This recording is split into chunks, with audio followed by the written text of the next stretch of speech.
Tuhan. Jadi kalau sampai suatu saat saya dimasukin penjara, dia mau penjara juga ada batas waktunya kok. Ketika saya keluar, hati dan jiwa saya tetap akan melayani Tuhan. Itu aja, simple kok. Ya kan, jangan biarkan manusia dan keadaan yang jahat di dunia ini merubah diri Anda. Ya kan, tapi selalu berpegang sama Tuhan. Karena Tuhan, God is good. Tidak ada rancangannya yang nggak bagus. Dan semua yang diberikan sama Tuhan, ingat, tidak akan diberikan melebihi kemampuan kita. Jadi kalau memang beban saya harus masuk penjara ketiga kali, saya akan jalanin. Saya nggak perlu marah-marah sama Jokowi atau marah-marah sama penegak hukum. Saya jalanin aja. So what? Ya kan, habis itu keluar saya tetap berbuat baik lagi. Simpel kok di situ, ya. Nah, kalau masalah ITE, Pak, semestinya kalau Bapak punya lawyer yang berani, vokal, itu pasal 28 kemarin Bapak bisa nggak kena, Pak. Karena, sorry, yang laporin saya itu udah puluhan, Pak, kalau ITE ya. Itu yang laporin saya udah puluhan. Dan semuanya itu saya ada pamungkasnya di mana laporan itu nggak ada satupun yang naik. Jadi termasuk Pandana Baban bikin 3 LP terhadap saya, bikin laporan polisi tuh di Polres Jakarta Pusat. Satu pun nggak ada yang kena di situ. Ya kan, karena kenapa? Bukan pencemaran nama baik, dia bilang pencemaran nama baik. Jadi kalau kita ngomongin fakta, misalnya saya bilang Pandana Baban mantan koruptor menerima uang suap, ya kan? Faktanya dia pernah terima uang suap, itu bukanlah pencemaran nama baik di situ. Jadi banyak hal-hal tertentu, Pak, yang dimana kalau orang nggak ngerti, dipikir itu pencemaran nama baik. Jadi contoh kalau kita ngadain WhatsApp tertutup di situ, ya kan, itu juga nggak bisa jadi pencemaran nama baik. Kalau kita dipanggil oleh koran, dimintain sebagai juru bicara, terus kita bicara, itu juga nggak bisa pencemaran nama baik. Ya kan, contoh kayak begini, konsultasi hukum.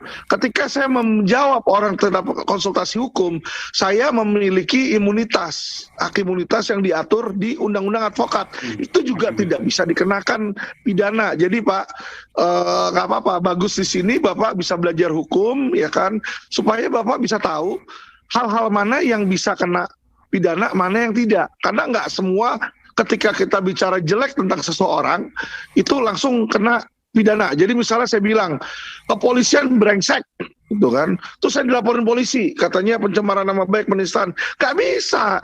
Karena kata-kata kepolisian brengsek, misalnya kan, merefer ke institusi.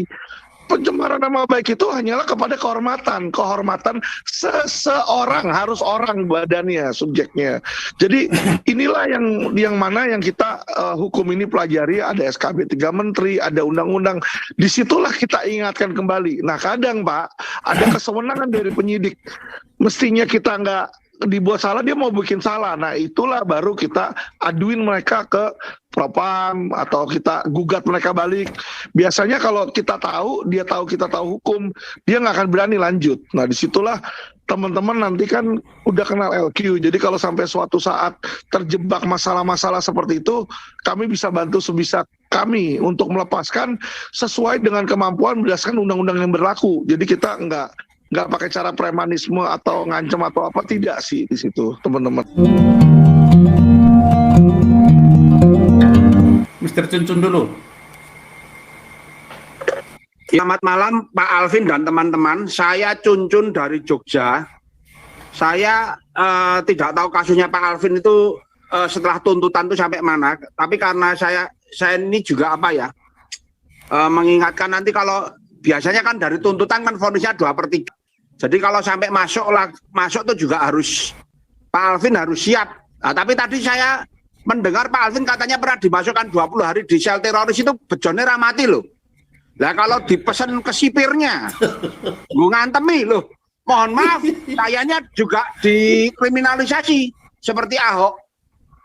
Lah itu makanya juga Pak Alvin saya juga mengingatkan supaya tetap hati-hati kemungkinan yang terburuk. Ya. Kemudian yang ingin saya tanyakan, apakah hakim, jaksa dan penyidik itu bisa selain dipra itu bisa dituntut kalau memang kita merasa mereka kong kali kong, karena menurut saya mereka yang PNS itu takutnya cuma 2. Yang pertama dipecat sehingga rambe duit, ya. Yang kedua masuk lapas umum karena banyak napi-napi yang benci dengan aparat. Jadi kalau cuma di Makobrimob aman itu. Saya juga ingin bertanya ya Pak ya, karena saya ini diahokkan selama 8 bulan di rutan. Saya kena Undang-Undang ITE pasal 28 ayat 2. Itu dengan ancaman hukuman 6 tahun. Saya ini sudah 50 tahun Pak, tapi sekarang ini saya kuliah hukum lagi karena sering berhadapan dengan masalah hukum. Saya ingin tahu, apakah ke depan saya bisa menjadi seorang lawyer karena terkena pidana itu. Saya ingin mengingatkan kepada teman-teman agar kasus MKC itu juga selalu di blow up dan dikawal. Kalau dia memang pindah ke MK, takutnya mati. Dan Pak Alvin juga harus waspada karena Pak Alvin ini kan lantang bersuara. Ya lantang bersuara banyak yang tidak seneng. Kalau diuncali narkoba, karo oknum, atau di jalan ditabrak motor atau ditusuk, wong itu merupakan satu rangkaian itu. Ini oknum ya, saya nanti malah kena Undang-Undang ITE lagi repot ya. Terima kasih dan salam kenal, salam Pancasila. Terima kasih. Ya, makasih Pak atas masukannya dan pertanyaannya. Saya jawab ya Pak ya. Jadi pertama, oke, benar sekarang ada perkara terhadap saya, itu yang seperti saya bilang, perkara itu sudah pernah disidangkan, tapi disidangkan lagi. Jadi saya berpendapat dan sebenarnya teori hukum juga menyatakan hal yang sama. Sebuah perkara nggak bisa disidangkan 2 kali, tapi mereka coba ini untuk disidangkan 2 kali, ya kan? Jadi gini Pak, kita lihat hikmahnya. Ada beda antara kewenangan sama kesewenangan. Ya, kewenangan ini adalah kekuasaan yang diberikan oleh undang-undang kepada penguasa terhadap rakyat. Kesewenangan adalah tindakan yang tidak sesuai dengan hukum yang dilakukan penguasa terhadap masyarakat. Jadi Pak, kalau kita ngomong kesewenangan, sebenarnya mereka nggak perlu sidangin. Yang mereka mau terhadap Alvin Lim, sebenarnya nggak disidangin Pak, langsung ditangkap di penjara Pak. Bapak sudah pernah dilaporin polisi, masuk Bapak bilang tentang ITE. Pak, laporan ITE saya ada 20 lebih Pak. Hari ini pun ada panggilan ke kantor saya, ya kan sama pasal ITE dari Jawa Tengah Pak, Polrestabes Semarang Pak, ya kan. Jadi udah puluhan Pak yang laporin Pak di situ. Kalau memang waktunya kita di penjara, balik lagi, ya kan. Sorry ya, saya bukan bawa-bawa agama Pak. Banyak nabi-nabi, rasul-rasul Allah juga yang dimasukin penjara. Apakah berarti orang di penjara itu salah menurut manusia atau salah menurut Tuhan? Itu aja pertanyaan saya. Jadi kalau kita berlaku benar, kita tahu, arti kita tahu, kita di penjara, berarti mohon maaf, itu adalah atas kehendak Tuhan. Jalanin dengan hati sukacita Pak. Saya di penjara sudah 2 kali Pak, 2 kali. Di penjara pertama kali 9 bulan, karena apa? Mempertahankan anak saya, anak kandung saya ambil, dibilang saya menculik. Oleh penguasa itu bekerja sama antara polisi, jaksa sama hakim. Saya dijeblosin ke penjara, ya kan? Saya nggak anarki Pak. Saya di penjara 9 bulan, saya nggak langsung wah kesel cari lagi oknumnya mana, misalnya beli pistol. Saya punya uang, kalau mau beli pistol gampang, yang nawarin saya banyak. Saya bisa aja beli, terus saya deketin, saya tembak mati aja itu. Jaksanya saya tahu di mana, polisinya saya tahu di mana, hakimnya saya tahu di mana. Saya kalau mau bisa, tetapi saya tidak mau melakukan itu. Kenapa? Karena saya merasa saya benar, biarlah nanti Tuhan yang mengadili Pak. Ya itu satu Pak, ya kan. Kedua kali saya di penjara kedua, walaupun saya udah bebas, nih sekarang ketiga yang mau 6 tahun ini, saya sebenarnya udah di penjara kemarin 9 bulan. Vonisnya juga udah divonis, saya divonis bebas, masih juga dia mau penjarain lagi karena dianggap vonis bebas demi hukumnya itu bukan vonis akhir kata dia, vonis selak, ya kan, bodoh amat lah dia. Itulah yang saya bilang perbedaan antara kewenangan dengan kesewenangan Pak. Ya kan. Nah kalau dibilang misalnya nanti di dalam saya dicekokin apa segala macam, saya cuma satu pegangan saya Pak yang membuat saya selama ini kuat. Itu di kitab suci saya dibilang janganlah takut kepada yang bisa membunuh badanmu. Tapi takut kepada dia yang bisa membunuh jiwamu. Ngapain saya takut sih? Aduh, saya di penjara. Misalnya mau kasarnya mau kayak Brigadir J dia ditembak. Ya wes loh, Saya mati demi Tuhan kok. Terus kenapa saya mesti sedih? Bersuka cita dong saya mestinya, seneng dong gitu. Ya kan, daripada orang matinya lagi dugem gitu kan, atau lagi sorry nih berzina mati, lo ngapain? Gak ada glory di situ, saya nggak pusingin. Sekali lagi yang mengetahui diri kita adalah kita sendiri. Ya, saya bukannya sombong, yang orang kenal saya dari San Francisco pun tahu. Saya udah naik Porsche Pak dari usia 20-an, saya cari uang sendiri, uang saya. Nggak dari orang tua, saya bisa cari uang sendiri. Tapi hidup saya pun masih hidup sederhana. Ya kan, pakai sepatu juga sepatu biasa, naik angkot juga bisa di situ, makan di warteg juga bisa. Kenapa?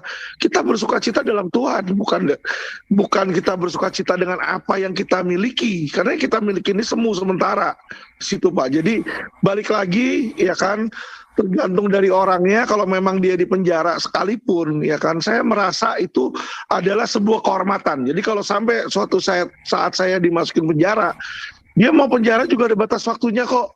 Ketika saya keluar, hati dan jiwa saya tetap akan melayani Tuhan. Itu aja, simple kok. Ya kan, jangan biarkan manusia dan keadaan yang jahat di dunia ini merubah diri Anda. Ya kan, tapi selalu berpegang sama Tuhan. Karena Tuhan, God is good. Tidak ada rancangannya yang nggak bagus. Dan semua yang diberikan sama Tuhan, ingat, tidak akan diberikan melebihi kemampuan kita. Jadi kalau memang beban saya harus masuk penjara ketiga kali, saya akan jalanin. Saya nggak perlu marah-marah sama Jokowi atau marah-marah sama penegak hukum. Saya jalanin aja. So what? Ya kan? Habis itu keluar, saya tetap berbuat baik lagi. Simpel kok di situ, ya. Nah, kalau masalah ITE, Pak, semestinya kalau Bapak punya lawyer yang berani, vokal, itu pasal 28 kemarin Bapak bisa nggak kena, Pak. Karena sorry, yang laporin saya itu udah puluhan Pak, kalau ITE ya. Itu yang laporin saya udah puluhan. Dan semuanya itu saya ada pamungkasnya, di mana laporan itu nggak ada satupun yang naik. Jadi termasuk Pandana Baban bikin 3 LP terhadap saya, bikin laporan polisi tuh di Polres Jakarta Pusat. Satu pun nggak ada yang kena di situ. Ya kan, karena kenapa? Bukan pencemaran nama baik, dia bilang pencemaran nama baik. Jadi kalau kita ngomongin fakta, misalnya saya bilang Pandana Baban mantan koruptor menerima uang suap, ya kan? Faktanya dia pernah terima uang suap, itu bukanlah pencemaran nama baik di situ. Jadi banyak hal-hal tertentu Pak, yang dimana kalau orang nggak ngerti, dipikir itu pencemaran nama baik. Jadi contoh kalau kita ngadain WhatsApp tertutup di situ, ya kan, itu juga nggak bisa jadi pencemaran nama baik.